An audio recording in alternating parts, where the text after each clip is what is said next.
Caitlin, can you explain what NMD stands for? Yes, NMD stands for non-minor dependent, and non-minor dependents are foster youth ages 18 to 21 who have decided to continue to participate with the dependency system in order to achieve a successful transition to adulthood. What are some challenges these youth might face? These youth face a lot of challenges. Unfortunately, if they're still with us at age 18, it means that we have not managed to find them a more permanent placement by that time. As a result, they often lack a really strong support system in their transition to adulthood. They are much more susceptible to homelessness, poor educational outcomes, criminal activity, and substance abuse. Why do we need a peer advocate, and why are they important? The peer advocate is really important to our program. The peer advocate is someone who has gone through similar life experiences and challenges with our clients. Their ability to relate and communicate with our clients on a different level is so important, and just something that even the most experienced and empathetic attorney just can't offer them. I think the role of the peer advocate and their importance in reaching the harder to reach youth just cannot be overstated. All right, so one of the things that's super relevant about being a peer advocate and having the peer advocate program here at Children's Legal Services of San Diego is that there's such a relevancy in having someone who is a foster youth like myself, who's lived through foster care system pretty much all my life and gets the chance to experience and share that kind of camaraderie with the foster youth and be able to say, hey, I've been through the system too.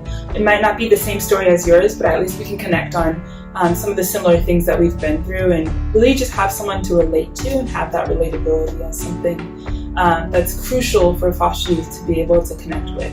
I know one of the things that I noticed when Kat will introduce me as the peer advocate is that immediately the foster youth will just relax, knowing that there's somebody that they get to connect with who's been through the system. I think that's pretty awesome. And some of the resources that I get to help out with is just being able to connect them to other resources, as well as supports and services like housing or vocational school or just anything schooling related, just to help them get connected to something that will actually help them thrive, not just survive, but thrive through the next 3 years of extended foster care and be able to have that support and a friend to call when they need help. So yeah, it's a pretty awesome program. Tasha has been really impactful in non-minor dependent court. For example, the judge that runs the court is Judge Legata.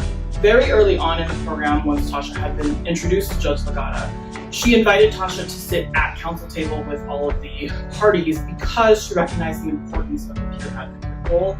And I think also just to have the proximity of all of the supports that were in place for the youth to be able to recognize and sit next to their support systems that are in place. And I think it really is a showing of how important the judge recognizes this role in the youth's life.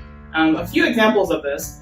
Tasha has been working with one youth specifically for a while now, and really the consistency of the contact is what we've seen as really important. This youth has changed placements and phone numbers at several different points throughout her case, and she continues to make contact with Tasha. Tasha may not pick up the phone on the first try, but she at least hears from this client and can gather information like her new phone number and her new contact information, her address, so that we know where she is and then can reach out and make contact with this client. Another story is that Tasha and I were working on a client together.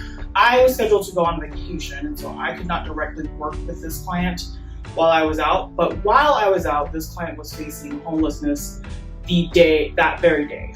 There was an emergency meeting held, and with all of the parties involved, Tasha was the one that was able to take the lead out of attorneys, agency support, and all of these things to really focus everybody in on the issue, because she had great historical knowledge of the context and also knew the client very well, had also touched base with her. And at the end of that meeting, the problem was fixed and the client was